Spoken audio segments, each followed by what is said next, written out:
Hello दोस्तों, कैसे हैं आप सब लोग। स्वागत करता हूं आपका अपने यूट्यूब चैनल CGL क्रैकर में।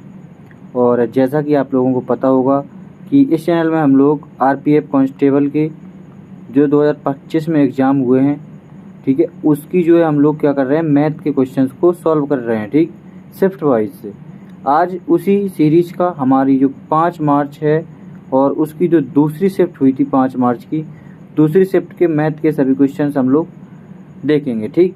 और आप लोगों से बस एक ही रिक्वेस्ट है, यदि आपका कोई सजेशन है तो आप लोग कमेंट बॉक्स में सजेस्ट कर सकते हैं। और यदि आपको वीडियो अच्छा लगता है तो एक कमेंट बॉक्स में प्यारा सा कोई कमेंट कर दीजिए, ठीक। और एक लाइक भी कर दीजिएगा, ठीक है। ज़्यादा मैं बोलता नहीं हूँ वैसे लाइक कमेंट के लिए, लेकिन इस बार बोल दे रहा हूँ, ठीक। तो चलिए देखते हैं पहला क्वेश्चन यहाँ से आपका बिना टाइम वेस्ट किए हुए।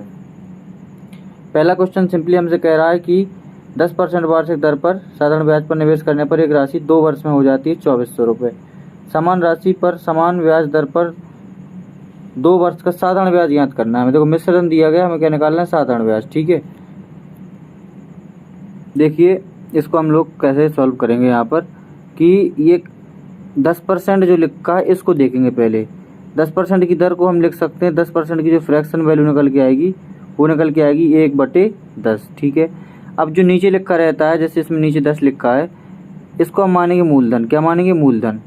तो अगर मूलधन 10 है तो इस पर पहले साल का जो ब्याज आएगा वो 1 रुपये का ब्याज मिलेगा, ठीक है, जो ऊपर लिखा रहता है उसको ब्याज। और दूसरी साल भी कितने रुपये का ब्याज मिलेगा? 1 रुपये का ब्याज मिलेगा। अच्छा, अब ये बताइए आप लोग कि 10 रुपये यहाँ पर मूलधन है, 1 रुपये पहले साल का ब्याज है, 2 रुपये 1 रुपये दूसरे साल का ब्याज है। तो अगर इन तीनों को हम ऐड कर दें तो तीनों को ऐड करने के बाद हमारा मिश्रण निकल के आ जाएगा, यानी कि 12। 10 और 2 12 यूनिट की वैल्यू सवाल में हमें 2400 दी गई है। क्यों? क्योंकि ये 2400 दिया गया है, वो मिश्रण दिया गया है यहाँ पर, ठीक है। तो 1 यूनिट की वैल्यू कितनी हो जाएगी यहाँ पर? 12 दूनी 24, 200। हमें निकालना क्या है, इससे निकालना हमें क्या है, साधारण ब्याज। तो साधारण ब्याज क्या है? देखो, 1 साल का 1 रुपये था साधारण ब्याज और दूसरी साल का भी 1 रुपये, यानी कि दोनों साल और 2 साल का हमें निकालना है। तो 2 साल का साधारण ब्याज कितना हो जाएगा? 2, यानी कि 2 यूनिट की वैल्यू चाहिए। 1 यूनिट की वैल्यू 200, तो 2 यूनिट की वैल्यू 2 दूनी 400, यानी कि इसका साधारण ब्याज कितना हो जाएगा? 400 रुपये, ठीक। देखिए दूसरा क्वेश्चन, थोड़ी सी इसमें कैलकुलेशन आपको करनी पड़ सकती है, बाकी इस सवाल में कुछ नहीं है। देखो पहले कह रहा है कि त्रिज्या 46% कम कर दी उसने, ठीक। 46% कम करने का मतलब क्या है यहाँ पर कि देखो 46% की अगर फ्रैक्शन वैल्यू निकालेंगे तो कितना आएगा? ये 23/50 आएगा, ठीक है। कितना आएगा? 23/50। अब इसने त्रिज्या की क्या की है? कम की है, ठीक। यानी कि अगर जो आयतन होता है, एक बात बताओ मुझे, जो आयतन होता है, आयतन में हम लोग क्या करते हैं? त्रिज्या का स्क्वायर करते हैं और अधिकतर आयतन में और जो है ऊंचाई का गुणा करते हैं, ठीक है। तो हम लोग क्या करेंगे यहाँ पर कि जो ये त्रिज्या है, हमने मानी कि पहले हमारी त्रिज्या कितनी थी? 50 थी, 50 थी त्रिज्या, और 23 कम हो गई। 23 कम होने के बाद कितनी बचेगी? त्रिज्या 27। लेकिन त्रिज्या का हमें स्क्वायर यानी कि 2 बार गुणा करने पड़ेगा, तो हम त्रिज्या यहाँ पर 2 बार लिख लेंगे। तो ये हो जाएगा हमारा पुराना वॉल्यूम और ये हो जाएगा हमारा नया वॉल्यूम, ठीक है। देखो यहाँ मैं अलग कलर से कर देता हूँ। ये जो है वो V1 को जो हमने माना ये पुराना वॉल्यूम आयतन है और ये V2 नया आयतन है, ठीक है।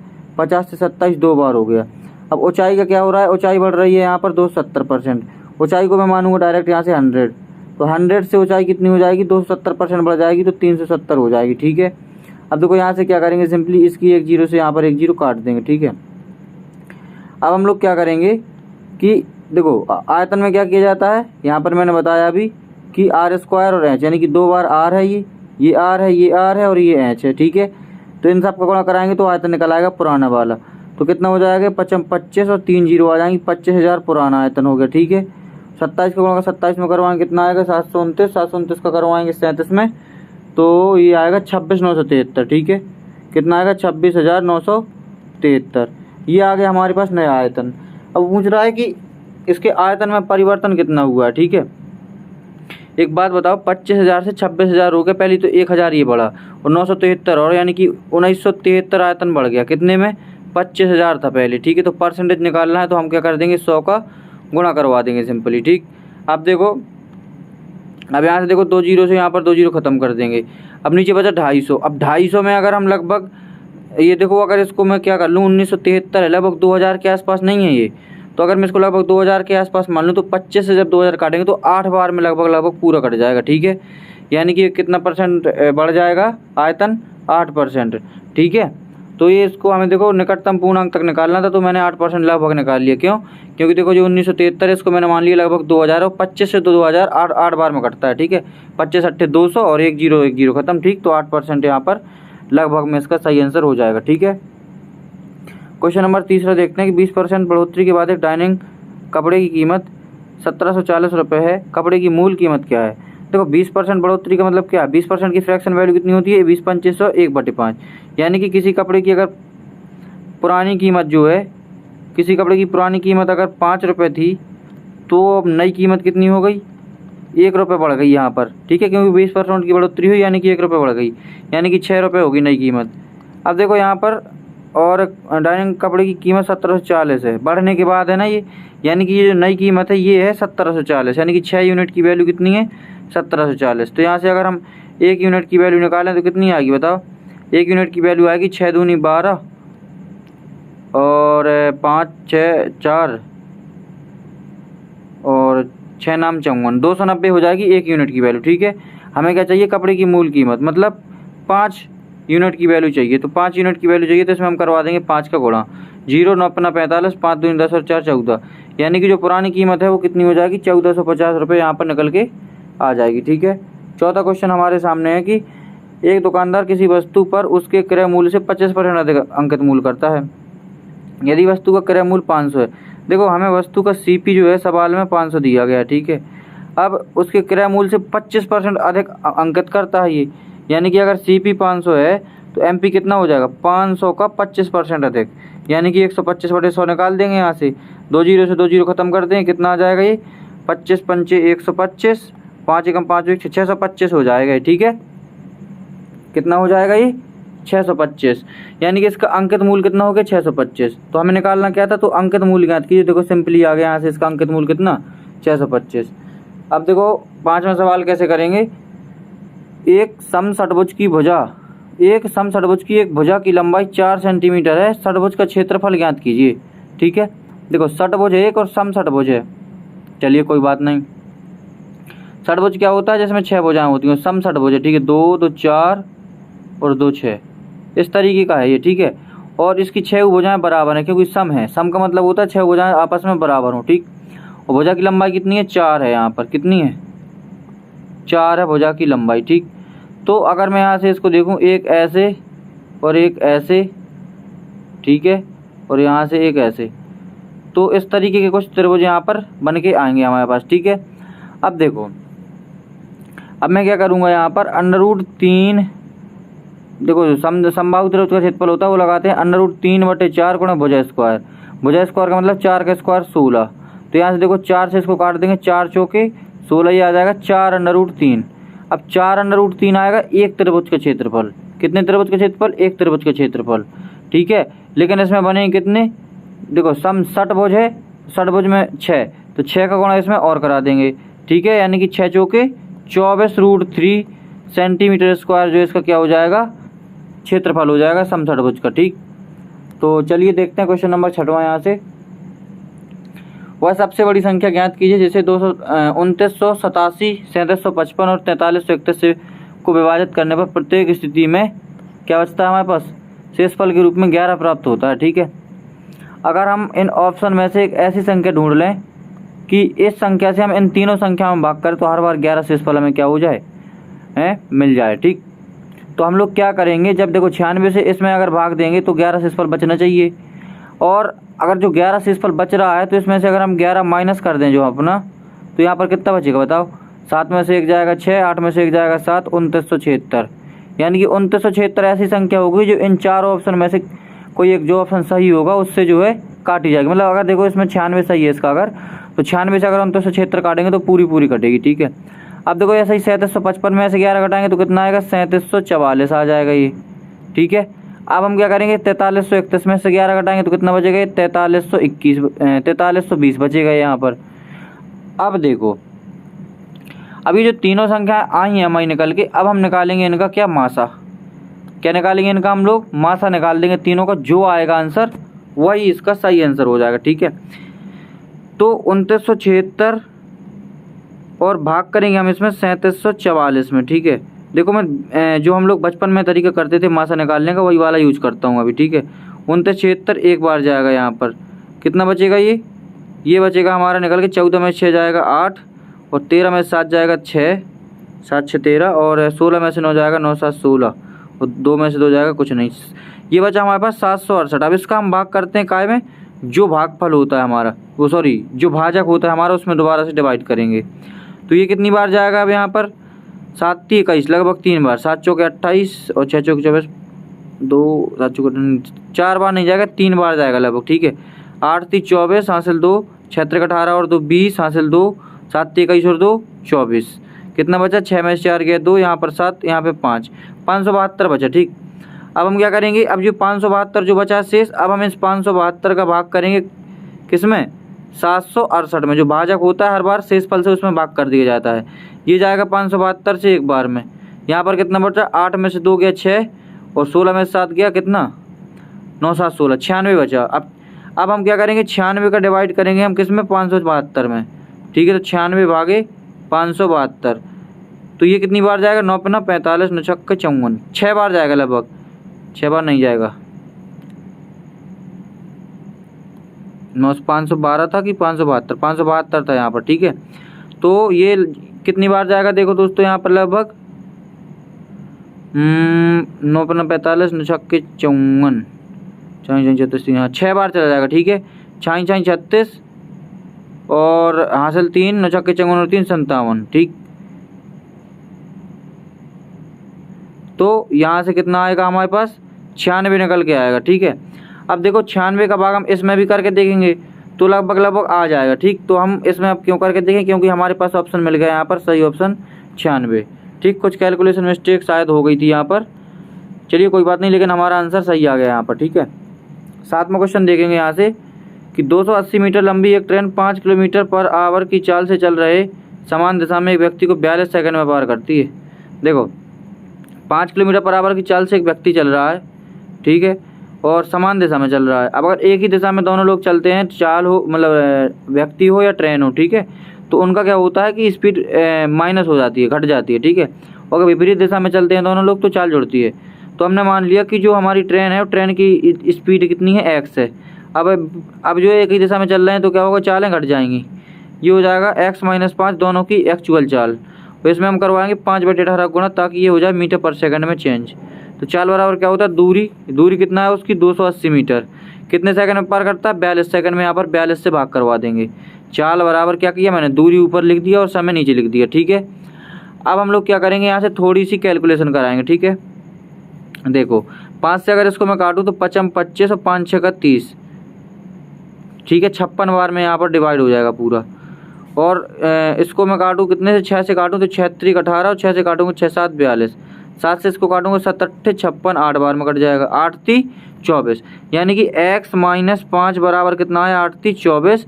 तो x बराबर कितना हो जाएगा 29, यानी कि जो हमारी स्पीड निकल के आई ट्रेन की वो कितनी हो गई 29 हो गई। ठीक है, जो हमें पता नहीं थी अभी, जो हमने ज्ञात कर ली है 29 किलोमीटर पर आवर। अब देखो अगली लाइन में कह रहा है कि यह ट्रेन 43 किलोमीटर पर घंटा की चाल से विपरीत दिशा से आ रही एक अन्य 500 मीटर लंबी ट्रेन को पूरी तरह पार करने में कितना सेकंड लेगी। हमें समय निकालना है। तो समय बराबर दोस्तों होता है दूरी बटे चाल। देखो टोटल दूरी कितनी हो जाएगी 280 पहली वाली ट्रेन की दूरी और दूसरी वाली ट्रेन की दूरी 500 मीटर। ठीक है, ये हो गई टोटल दूरी है। अब टोटल समय कितना, टोटल दूरी बटे चाल, एवरेज चाल कितनी हो जाएगी दोनों की। देखो विपरीत दिशा से आ रही है। अब जो हमने अभी पुरानी वाली ट्रेन थी हमारी उसकी 29 किलोमीटर पर आवर थी, और ये जो एक दूसरी ट्रेन आ रही है विपरीत साइड से उसकी 43 थी। तो चालें क्या हो जाएंगी, जुड़ जाएंगी। 9 3 12 की 2 से लेकर 4 2 6 1 7 72 किलोमीटर पर आवर। लेकिन 72 किलोमीटर पर आवर को हम क्या करेंगे, मीटर पर सेकंड बनाएंगे तो 5/18 करवा देंगे यहाँ पर गुणा। 18 76 18 चौके 72, 4 बार में पूरा खत्म हो जाएगा। तो टाइम इक्वल टू क्या आ जाएगा हमारे पास, टाइम इक्वल टू आ जाएगा। देखो इसको जोड़ेंगे तो हो जाएगा 780 और 5 चौके 20 हो जाएगा नीचे यहाँ पर। अब इसको काटेंगे 0 0 खत्म, 2 से इसको काट देंगे तो 2 3 6 2 9 18, यानी 39 सेकंड में जो है दोनों ट्रेनें एक दूसरे को पार कर लेंगी यहाँ पर। ठीक, चलिए देखते हैं क्वेश्चन नंबर 8 में। यहाँ से एक ठोस शंकु के आधार की त्रिज्या 21 सेंटीमीटर है, ऊंचाई 9 सेंटीमीटर, इसका आयतन, शंकु का आयतन जो होता है दोस्तों क्या होता है वो शंकु का आयतन देखो होता है जो 1/3 पाई आर स्क्वायर एच, ये हमारा शंकु का आयतन होता है। ठीक है, सिंपली हम क्या करेंगे, इसमें वैल्यू पुट कर देंगे, हमारा शंकु का आयतन निकल जाएगा। ठीक है, 1/3 पाई की वैल्यू होती है यहाँ पर 22/7 आर स्क्वायर, त्रिज्या कितनी है 21 सेंटीमीटर, तो यहाँ पर करेंगे 21 गुणे 21। ठीक है, गुणे एच कितना है 9 सेंटीमीटर। देखो यहाँ पर नीचे अगर देखा जाए तो 7 और 3 मिलकर कितना बना रहे हैं 21 बना रहे हैं, 7 से 21 से यहाँ पर 21 खत्म हो जाएगा। ऊपर कितना बचा हमारे पास, ये बचा 22 गुणे, और इसका गुणा इसमें करा देंगे तो 9 और 9 दूनी 18, 189 हो जाएगा। ठीक, अब देखो जब 22 का गुणा इसमें कराएंगे तो 9 दूनी 18, हमारे पास इकाई का अंक कितना आएगा 8, तो इकाई का अंक 8 इसमें नहीं है, इकाई का अंक 8 इसमें नहीं है, इकाई का अंक 8 इसमें नहीं है, हमारा तीसरा ऑप्शन सही हो जाएगा। ठीक, हमें पूरा गुणा करवाने की कोई ज़रूरत नहीं है यहाँ पर। देखो 9 नंबर क्वेश्चन हम कैसे करेंगे, एक दौड़ में एक एथलीट पहले चक्कर में 300 मीटर की दूरी को 50 सेकंड में और समान लंबाई का, मतलब 300 मीटर का ही दूसरा चक्कर 150 सेकंड में तय करता है, यानी कि टोटल दूरी उसने कितनी तय करी 600 मीटर की, 300 ये और 300 मीटर की समान लंबाई का दूसरा चक्कर, और 50 सेकंड इसको पहले वाले चक्कर में लगे और 150 सेकंड दूसरे वाले चक्कर में लगे, टोटल समय कितना लगा 200 सेकंड। इसकी चाल कितनी हो जाएगी, 0 0 खत्म, 2 3 6, 3 मीटर पर सेकंड जो है इसकी क्या हो जाएगी, चाल निकल के आ जाएगी। अब देखिए 10वां क्वेश्चन कैसे करते हैं, समान अनुपात में वाई का मान निकालना है। देखो 18:36 समानुपाते 14 और अनुपाते वाई, बाहर बाहर का गुणा और अंदर अंदर का गुणा, हम क्या करवाएंगे 18 गुणे वाई बराबर 36 गुणे 14। अब हम सिंपली क्या कर देंगे, 18 से इसको काट देंगे, 18 दूनी 36, तो वाई बराबर कितना हो जाएगा 14 दूनी 28, तो वाई की वैल्यू यहाँ से आ जाएगी 28। ठीक है, देखो ये सवाल भी काफ़ी अच्छा सवाल है, 11 नंबर। ठीक, प्रकाश और विनेश किसी एक निश्चित कार्य को 10 और 8 दिनों में करते हैं। देखो एक प्रकाश नाम का लड़का है वो 10 दिनों में करता है, और विनेश नाम का लड़का है वो 8 दिनों में करता है। उन्होंने एक साथ मिलकर कार्य करना शुरू किया, 3 दिन बाद विनेश ने कार्य छोड़ी। देखो मिलकर तो साथ में किया था, यहाँ पर अगर हम लासा निकालें तो लासा आएगा हमारा 40, 40 ही हो जाएगा हमारा टोटल वर्क। ठीक है, 40 हो जाएगा टोटल वर्क। अब हम क्या करेंगे कि इनकी इफिशियंसी निकालेंगे दोनों की अलग अलग। ठीक है, किसकी, प्रकाश की और विनेश की। तो इफिशियंसी यहाँ पर मैं लिख देता हूँ इफिशियंसी। ठीक है, प्रकाश की कितनी हो जाएगी 10 चौके 40 4, और इसकी विनेश की कितनी हो जाएगी 8 5 40 5। ठीक, दोनों की इफिशियंसी हो गई, दोनों ने मिलकर काम शुरू किया था तो दोनों की इफिशियंसी कितनी हो जाएगी मिलकर 9। कहने का मतलब ये है कि 4 5 9 हो गया। ठीक है, कहने का मतलब ये है कि एक दिन में इतना काम कर देते 9 यूनिट का। ठीक, अब 3 दिन में इन्होंने कितना काम कर दिया होगा, 3 दिनों में इन्होंने किया होगा 9 3 27 काम, टोटल काम कितना था 40, 40 में से 27 काम 3 दिन में ये दोनों लोग मिलकर कर चुके हैं। कितना काम बचा यहाँ से 13 काम करने के लिए बचा हमारे पास। अब पूछ रहा है प्रकाश शेष कार्य को कितने दिनों में करेगा, विनेश ने तो छोड़ दिया काम, तो प्रकाश की इफिशियंसी कितनी थी 4, तो 4 दिन और का इसमें भाग कर देंगे। यहाँ से देखो 13/4 किसी ऑप्शन में नहीं है, लेकिन अगर इसमें मैं 1 0 यहाँ पे और 1 0 यहाँ पे बढ़ा दूँ तो ये 130/40 यहाँ पर पहले ऑप्शन में देखने को मिल जाएगा। ठीक है, जो इसका सही आंसर हो जाएगा। 12 नंबर क्वेश्चन सिंपल है, कुछ नहीं करना है। देखो प्रथम 110 सम संख्याओं का औसत निकालना है। सम संख्या है 110 का एक और जोड़ देंगे तो 111 हो जाएगा। विषम होता तो सिंपली हम 110 ही लिख देते। ठीक है, ये सवाल कई बार आया है, मैंने हर बार बताया इसको। एक संख्या में 40% की वृद्धि करने पर 3500 प्राप्त होता है, वह संख्या ज्ञात कीजिए। देखो 40% का मतलब कितना है यहाँ पर 2/5। 2/5 का मतलब क्या है, 40% की जो फ्रैक्शन वैल्यू निकाली वो मैंने कितनी निकाली 2/5। वृद्धि हो रही है यहाँ पर, यानी कि कोई संख्या अगर पहले 5 थी तो उसमें 2 की वृद्धि करने के बाद वो कितनी हो गई 7 हो गई। अच्छा, वृद्धि करने के बाद संख्या हमें सवाल में रियल संख्या जो दी गई है वो 3500 है, यानी कि जो 7 यूनिट की वैल्यू हो जाएगी वो कितनी हो जाएगी 3500। और 1 यूनिट की वैल्यू निकालूँ अगर मैं यहाँ से तो कितनी होगी 7 पाना 35, 500 हो जाएगी 1 यूनिट की वैल्यू। हमें क्या चाहिए मूल संख्या, मूल संख्या कितनी थी हमारी 5, तो 5 यूनिट की वैल्यू निकालने के लिए क्या करूँगा 5 का गुणा दोनों तरफ कर दूंगा यहाँ पर, तो 2500 जो है हमारी रियल संख्या हो जाएगी। ठीक है, 14 नंबर क्वेश्चन आप लोगों के सामने यहाँ पर हमसे कह रहा है विजय किसी कार को 4 घंटे में कर सकता है, कोई दिक्कत वाली बात नहीं है, विजय ने कर दी है 4 घंटे में। अजय उसी कार को 28 दिनों में करता है, 28 घंटे में, सॉरी अजय 28 घंटे में कर सकता है। अमित की सहायता से, देखो विजय, अजय और अमित, ठीक है, विजय, अजय और अमित तीनों मिलकर जो कितने दिन में करते हैं, ये करते हैं 3 घंटे में, दिन में नहीं घंटे में। अच्छा, यहाँ से निकालेंगे इनका क्या एलसीएम। ठीक, तो 28 दूनी 56 कटेगा क्या, नहीं कटेगा, 28 तिहाई 8 3 24 की 4 हासिल 2 3 दूनी 6 2 8 84। यहाँ पर इसका 84 जो है क्या निकल के आएगा, एलसीएम निकल के आएगा। ठीक, ये जो एलसीएम है भाई मेरे, यही तो हमारा क्या टोटल वर्क है। ठीक है, अब देखो इसकी जो अगर विजय की हम एफिशिएंसी निकालें तो 4 दूनी 8 और 4 एकम 21 हो जाएगी। 28 तिहाई 84 इसकी 3 हो जाएगी, और 3 का भाग जब 84 में करेंगे तो ये हो जाएगा 28। यानी कि देखो तीनों की मिला के एफिशिएंसी कितनी है, 28 है। हमें निकाल ली अमित अकेले की है। तो देखो यहाँ से अगर मैं यहाँ पे एक अलग से इक्वेशन बना के लिखूँ कि विजय प्लस अजय प्लस अमित, इन तीनों की मिला की एफिशिएंसी कितनी है, 28। अब ये बताओ आप लोग मुझे कि विजय की अकेली की 21 है, अजय की अकेली की 3 है, तो 21 और 3 कितना हो गया, 24। 28 में 24 और घटा देंगे तो कितना बचेगा, 4। यानी कि जो अमित की एफिशिएंसी निकल के आई वो 4 नहीं आ जाएगी। बताओ अमित की एफिशिएंसी कितनी होगी हमारे पास, 4। अब हमसे पूछा क्या सवाल में कि अमित अकेले उस कार को कितने घंटे में कर सकता है। देखो टोटल काम 84 था और अमित की एफिशिएंसी 4 थी, तो 4 से इसमें कर देंगे डिवाइड, 4 दूनी 8 4 एकम 4, यानी कि 21 जो है घंटे में अमित अकेला यहाँ पर काम को फिनिश कर देगा। ठीक है, चलिए 15 नंबर क्वेश्चन यहाँ पर देखते हैं हम लोग कि 15 नंबर क्वेश्चन हमसे कह रहा है कि देखो 81 है, 81 निकलेगा कहाँ इससे बाहर, 9 आएगा अंडर रूट के बाहर, फिर 40 में 9 जोड़ेंगे 49 बन जाएगा, फिर 49 के ऊपर भी अंडर रूट लगाया तो यहाँ से क्या निकल के आएगा, 7 7 49 होता है क्योंकि, फिर ये हो जाएगा 9 और 7 16। जब ये 16 हो जाएगा तो 16 के ऊपर भी अंडर रूट लगाया देखो, तो 16 निकलेगा बाहर, कितना आएगा, 4। और जब 21 से 4 जोड़ेंगे तो 25 हो जाएगा, 25 के ऊपर भी अंडर रूट लगाया यहाँ पर देखो, तो 25 से कितने निकलेगा, 5 हो जाएगा। ये हो जाएगा 6 और 5 11, 11 का मतलब 81, 81 बन गया रूट के अंदर। अब जब रूट से बाहर 81 निकलेगा तो कितना आएगा लास्ट में, यहाँ पर 9 आंसर इसका सही हो जाएगा। ठीक है, 16 नंबर क्वेश्चन देखो, 7 व्यक्तियों का औसत वजन 3 किलोग्राम बढ़ जाता है जब उनमें से 56 किलोग्राम वजन वाले एक व्यक्ति के स्थान पर एक नया व्यक्ति आ जाता है। नए व्यक्ति का वजन कितने किलोग्राम हो सकता है। ठीक है,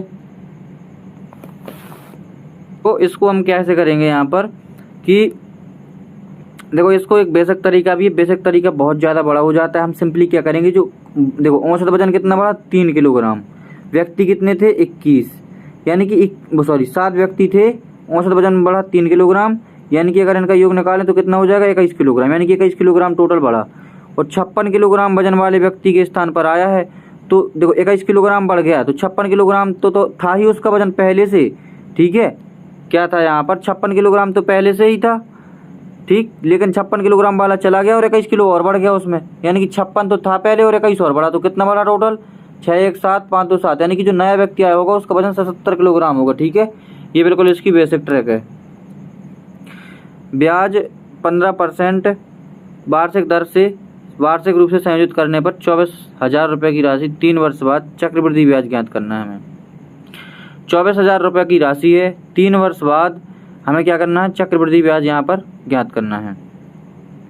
तो देखो इसको करने के तरीके कई सारे हैं, मैं बताता हूँ, हमेशा आपको पता होगा ट्री मेथड, यानी कैसा होता है ट्री मेथड। यहाँ पर लिखते हैं मूलधन, फिर हम क्या करते हैं, मूलधन का निकालते हैं 15%, मतलब जो दर दी गई होती है उसी मूलधन का हम उतना परसेंट निकालेंगे, और मूलधन का उतना परसेंट निकालने के बाद उसको लिख देंगे तीन गोल गोल डिब्बों में। ठीक है, देखो जब इसका हम 15% निकालेंगे तो कितना आएगा, 0, 15 चौके 60 की 0 हासिल 6, और 15 दूनी 30, 3600 आएगा। ठीक है, तो 3600 को हम कितनी बार लिखेंगे, 3 बार लिखेंगे यहाँ पर, 3600 3600 और 3600।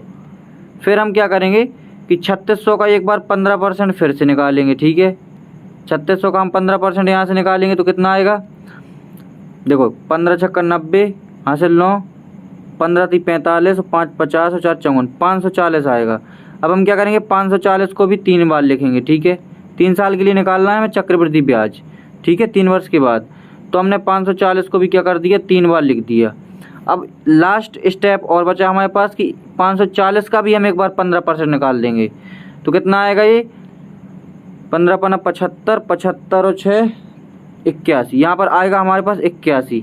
ठीक है, तो इसको एक अलग गोले से लिख देंगे और लास्ट में यही हो जाएगा। ठीक है, अब हमें निकालना क्या है, इसका चक्रवृद्धि ब्याज। देखो चक्रवृद्धि ब्याज जो होता है वो इन सब को जोड़ दिया जाता है तो चक्रवृद्धि ब्याज निकल जाता है।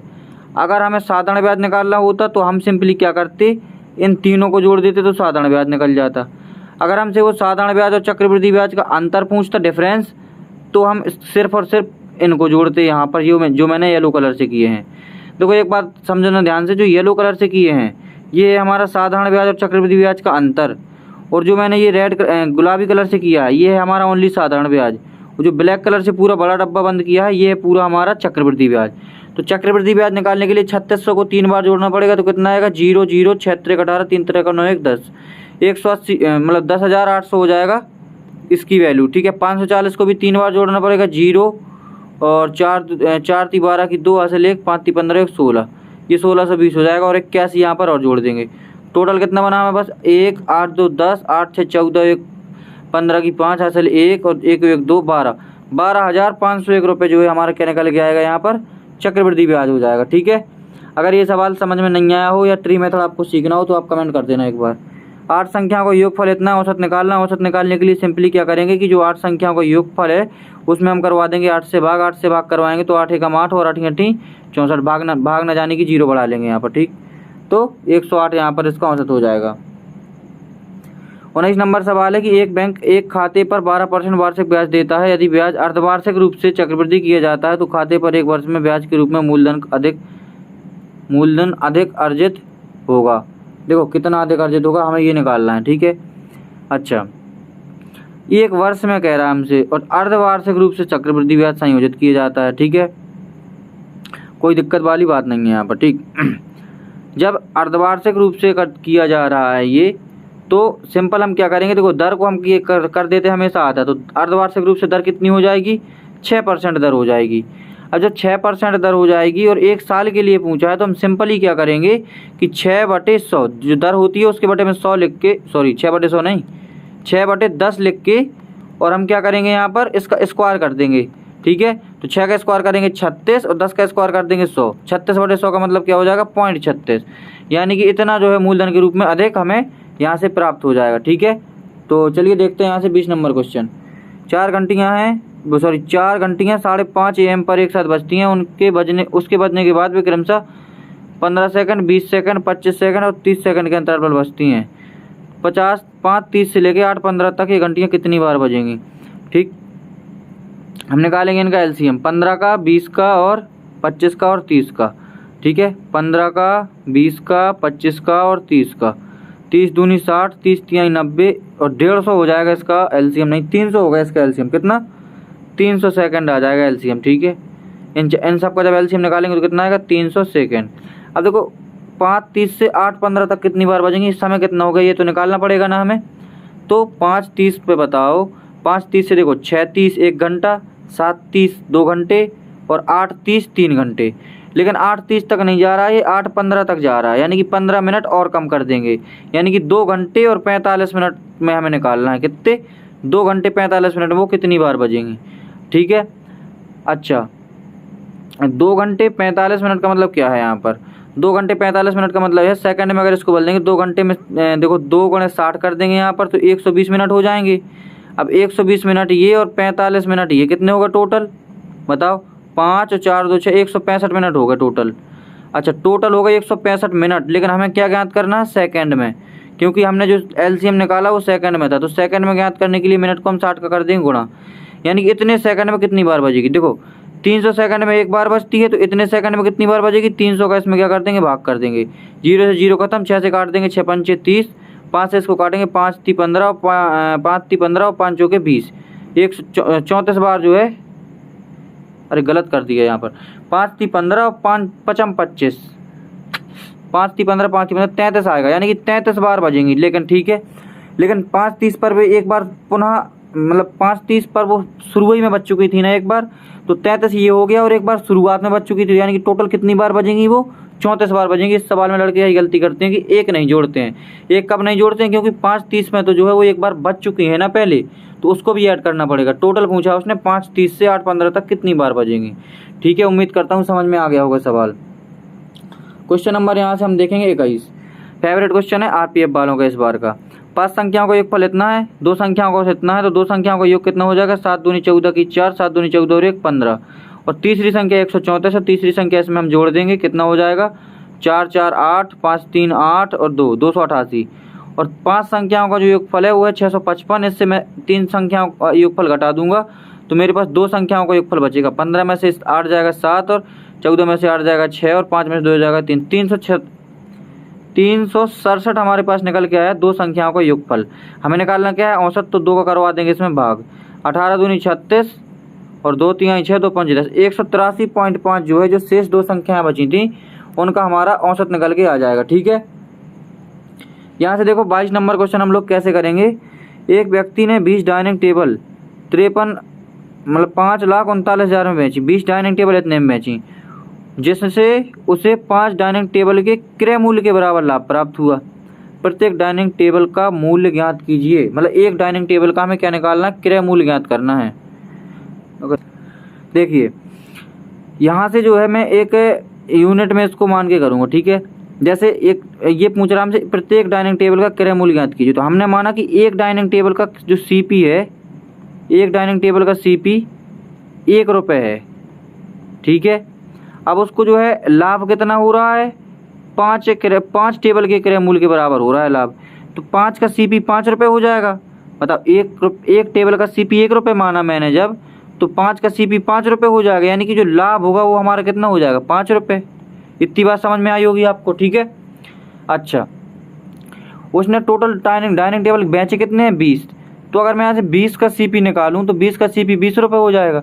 यानी कि उसने 20 डाइनिंग टेबल 20 रुपये के खरीदे होंगे और 5 रुपये का लाभ प्राप्त किया होगा। तो उसने 20 डाइनिंग टेबल बेचे कितने में होंगे, 20 डाइनिंग टेबल का जो विक्रय मूल्य हो जाएगा वो हो जाएगा 25 रुपये। ठीक है, अब जो 20 डाइनिंग टेबल का विक्रय मूल्य है वो एसपी है, वो कितना है, 25 रुपये। लेकिन हमें सवाल में 20 डाइनिंग टेबल का विक्रय मूल्य दिया गया है कितना, 5,39,000। यानी कि 25 रुपये की जो वैल्यू है वो है हमारे पास 5,39,000। ठीक है, हमें निकालना क्या है, 1 रुपये की वैल्यू। क्यों, क्योंकि टेबल का क्रय मूल्य ज्ञात करना, तो हमने एक टेबल का क्रय मूल्य 1 रुपये माना था, तो 1 रुपये की वैल्यू हमें निकालनी है। 1 रुपये की वैल्यू निकालेंगे तो इसमें क्या करेंगे, 25 का सिंपली करवा देंगे भाग। 25 इसको काटेंगे। ठीक है, 25 इसको काटेंगे, 25 दूनी 50, कितना, 25 दूनी 50 दो बार, 3 9, 25 एकम 25। ठीक है, 4 14, 25 पंचे 125, फिर 25 छक्का 150, 21,560 रुपये जो है एक टेबल का क्रय मूल्य हो जाएगा। क्यों, क्योंकि 1 रुपये की वैल्यू हमने निकाल दी है, क्योंकि 1 रुपये हमने माना था एक का सीपी। ठीक है, एक डाइनिंग टेबल का सीपी। 23 नंबर क्वेश्चन यहाँ से देखेंगे।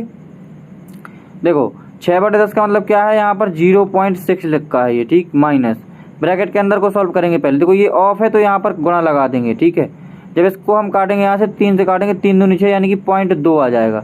अब 0.2 का गुणा पहले 10 में करेंगे तो कितना आएगा, ये आ जाएगा ओनली 2। अब ओनली जब 2 आ, देखो इसको मैं दोबारा से करके दिखाता हूँ, कन्फ्यूज मत होना। देखो पहले ब्रैकेट ही सॉल्व करूँगा, बाद में ये बाहर वाला सॉल्व कर लूँगा। देखो यहाँ पर 0.6 लिखा है।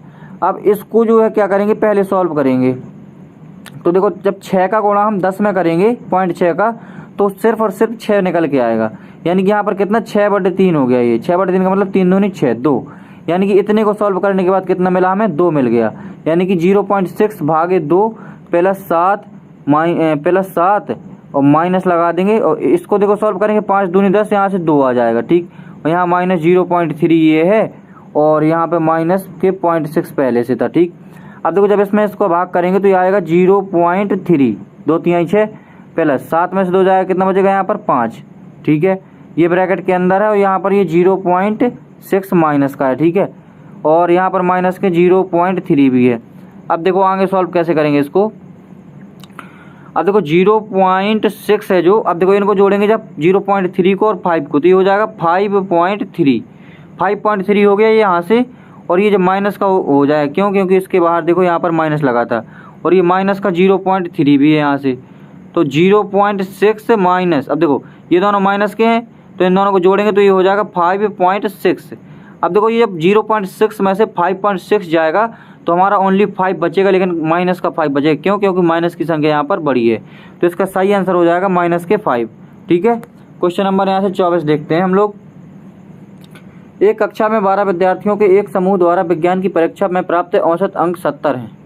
ठीक है, 12 विद्यार्थियों के समूह द्वारा औसत अंक कितने, 70 हैं। अगर इनका योगफल निकालें 12 विद्यार्थियों का हम, तो कितना आएगा, 1284। यानी कि 12 विद्यार्थियों का जो योगफल है अंकों का वो 840 हो जाएगा। ठीक है, अब 15 विद्यार्थियों के अन्य समूह द्वारा औसत अंक 85 हैं। अच्छा, 15 विद्यार्थियों का अगर हम योगफल निकालेंगे तो कितना होगा, 15 गुणा 85 में कराएंगे, 15 पन्ना 75 की 5 हासिल 7, 15 अट्ठे 120 और 7 127, यानी कि 1275 हो जाएगा 15 विद्यार्थियों का योग। ठीक, और 18 विद्यार्थियों के अन्य समूह द्वारा औसत 90 है। देखो 18 विद्यार्थियों का जो अन्य समूह है उनका 90 है, तो कितना हो जाएगा 9 की 2 हासिल 7, 9 एकम 9 7 16, 1620, 18 9 162, यानी कि 18 विद्यार्थियों का जो योगफल हो जाएगा वो 1620। हमसे पूछा है कि सभी विद्यार्थियों का औसत अंक, तो सबको हम क्या कर देंगे, सिंपली जोड़ देंगे। यहाँ पर देखो 5 हो जाएगा, 7 2 9 4 13 की 3 हासिल 1, 3 और 6 9, 9 8 17 की 7 हासिल 1 और 3, 37 35 जो है तीनों का योगफल हो गया। अब टोटल विद्यार्थी कितने हो गए यहाँ से, देखो 12 पहले लिए थे, 15 फिर लिए थे, फिर 18 लिए थे। ठीक है, तो 18 और 12 को जोड़ेंगे कितना हो जाएगा यहाँ पर 30 40 45 हो जाएंगे टोटल विद्यार्थी। अब सिंपल हम क्या करेंगे, 45 का इसमें करवा देंगे भाग। जब 45 का हम इसमें भाग करवाएंगे तो हमारे पास निकल के आएगा औसत अंक कितना, 45 विद्यार्थियों का टोटल 83, क्योंकि 83 से पूरा पूरा कट जाएगा। ठीक, तो यहाँ से इसका सही आंसर कितना हो जाएगा 83। क्वेश्चन नंबर यहाँ से देखेंगे हम 25 नंबर क्वेश्चन कह रहा है कि किसी व्यक्ति ने एक घड़ी 800 रुपये में खरीदी, 600 रुपये में बेची, हानि %। देखो कोई चीज़ अगर तुम 800 में खरीद के लाओगे 600 में बेचोगे, 200 का तुम्हें घाटा हो जाएगा। 200 घाटा कितने में हो जाएगा, 800 रुपये में खरीदी तुमने, परसेंटेज घाटा निकालना है, 100 का गुणा करवा देंगे, 0 से 0 खत्म, 2 से 2 चौके 8, 4 से इसको काट देंगे 100 को, तो 25% का यहाँ पर क्या हो जाएगा, इसको लॉस हो जाएगा 25% का। ठीक है, क्वेश्चन नंबर यहाँ से 26 देखेंगे हम लोग।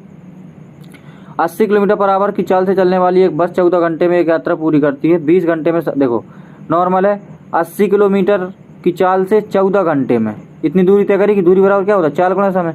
अब यही दूरी 20 घंटे में तय करने के लिए उसे किस चाल से चलना पड़ेगा, तो 20 चौके 80, 14 चौके 56, यानी कि 56 किलोमीटर पर आवर की चाल से सेम दूरी को तय करने के लिए उसे 20 घंटे लगेंगे। ठीक है, क्वेश्चन नंबर यहाँ से 27 देखेंगे। देखो माइनस की इसमें घात लगी है, हम क्या करेंगे, जब इनको पलट देंगे, देखो कोई भी संख्या जैसे अगर ये लिखी a/b की पावर -2, तो अगर मैं इसको प्लस की घात बनाना चाहता हूँ तो ये हो जाएगा b/a की पावर 2 प्लस की 2। क्यों, क्योंकि b को ऊपर भेज दिया, a को नीचे भेज दिया, ये होता है घातांक करने का एक नियम। सेम हम इसमें करेंगे, 1/4 लिखा था तो 4/1 लिख देंगे और ये घात हो जाएगी प्लस की। 1/8 लिखा था, 8/1 लिख देंगे, ये हो जाएगी घात प्लस की 2। और यहाँ पर 1/5 लिखा था, 5/1 लिख देंगे, ये हो जाएगी घात प्लस की 2।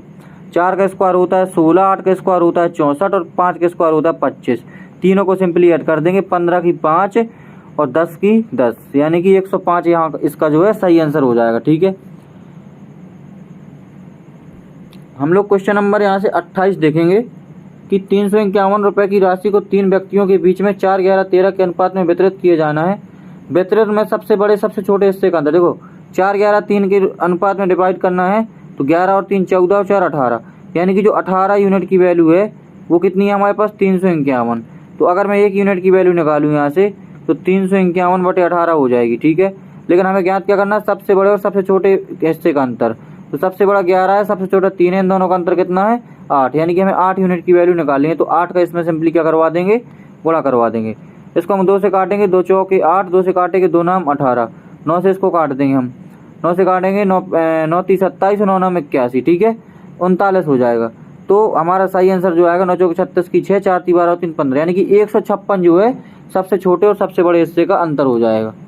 क्वेश्चन नंबर यहाँ से 29 देखते हैं हम लोग कि 5 अंकों वाली संख्या इतने में k का y मान ज्ञात कीजिए, इसके बाद संख्या 13 से डिवाइड हो जाए। देखो 13 से डिवाइड करने के लिए हम क्या करेंगे, सिंपली ये देखो 68 और फिर यहाँ पर k और 52 लिखा है। ठीक है, ये हमारी संख्या है। आप लोग जो है डिविजिबिलिटी का रूल भी देख सकते हैं, बट मैं यहाँ पर सजेस्ट करूँगा आपको कि आप लोग डिविजिबिलिटी का रूल ना देख के आप लोग सीधे इसको ऑप्शन से उठाने की कोशिश करें। जैसे कि ये संख्या लिख दी हमने 68 और के की जगह पहला ऑप्शन यहाँ पर रख के देखेंगे 9 52। थोड़ा सा टाइम आपको ज़्यादा लगेगा, 1-2 सवाल जो आप कम समय में करके आए हैं उसका यहाँ पर आपको बेनिफिट मिल जाएगा। ठीक, लेकिन आप डिवाइड करके देख लें, क्योंकि इसका जो 13 का डिविजिबल रूल होता है वो इस तरीके के सवालों में बहुत ही टफ हो जाता है, तो वो ठीक नहीं रहता। ठीक, तो हम नॉर्मली इसमें डिवाइड करके देखेंगे, अगर जाएगा भाग तो ठीक, नहीं जाएगा तो ठीक। 13 चौके 52, ठीक है, यहाँ पर बचेगा 6, यहाँ पर बचेगा 1 9, 13 पन्ना 65, 63 गलत हो गया कुछ, 13 चौके 52, 13 पन्ना 65, 5 बार जाएगा यार। ठीक है, कितनी बार जाएगा यहाँ पर 5 बार। ठीक भाई, यहाँ पर जाएगा अपना भाई 5 बार। ठीक है, 5 बार जाएगा, 13 पन्ना 65 बचा यहाँ से 3 और 9, 13 चौके 52, वो सॉरी 13 3 39 और ये 52 बचा, तो 13 चौक 52, मतलब पूरी संख्या कट जाएगी सिंपल। ठीक है, तो इसी तरह से ऑप्शन से धर के देख लेना आप लोग, सीधे सीधे जो ऑप्शन सेटिस्फाई करता है वही आपका सही आंसर हो जाएगा। अब देखो इसमें हमें इसका मान ज्ञात करना है, 2023 की पावर 24, 2023 की पावर 23, 2023 की पावर +1। देखिए यहाँ पर क्या करेंगे हम लोग कि देखो 2023 यहाँ पर भी है, 2023 यहाँ पर भी है। ठीक है, अब हम लोग क्या करेंगे कि 2023 ऊपर से लेंगे, देखो 2023 की पावर 2023 ले लेंगे कॉमन। इन दोनों में मैंने देखा है यहाँ पर कि 2023 की पावर 23 ले लिए कॉमन, तो यहाँ पर 2023 की पावर 1 बचा। यहाँ पर कितना बचा, 2023 की पावर 1 प्लस यहाँ पर बचा सिंपली 1। ठीक है, और प्लस लगाएंगे यहाँ पर, लिख देंगे 2024। ठीक है, ये प्लस लगा के 2024 हमने यहाँ पर लिख दिया है। ठीक है, अब एक बात बताइए हमें यहाँ पर, बट यहाँ नीचे जो है 2023 की पावर 23 लिखा है। ठीक है, +1 लिखा है ये, तो मैं क्या इसको जो 1 है मेरा, एक मिनट, ये जो 1 है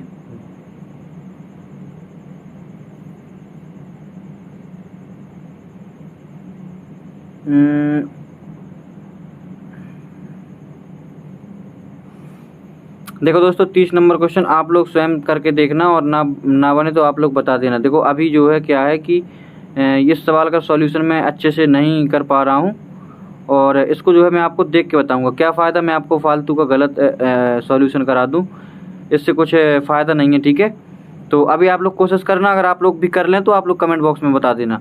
और एक तो मैं इसको जो है बाद में जो है वीडियो के बाद इसको देखूंगा अच्छे से, इसको कैसे करना है। ठीक, इस सवाल में थोड़ी हम फंस चुके हैं यहाँ पर, ये कैलकुलेशन मैं नहीं कर पा रहा हूँ यहाँ पर। ठीक, तो चलिए देखते हैं अगला क्वेश्चन।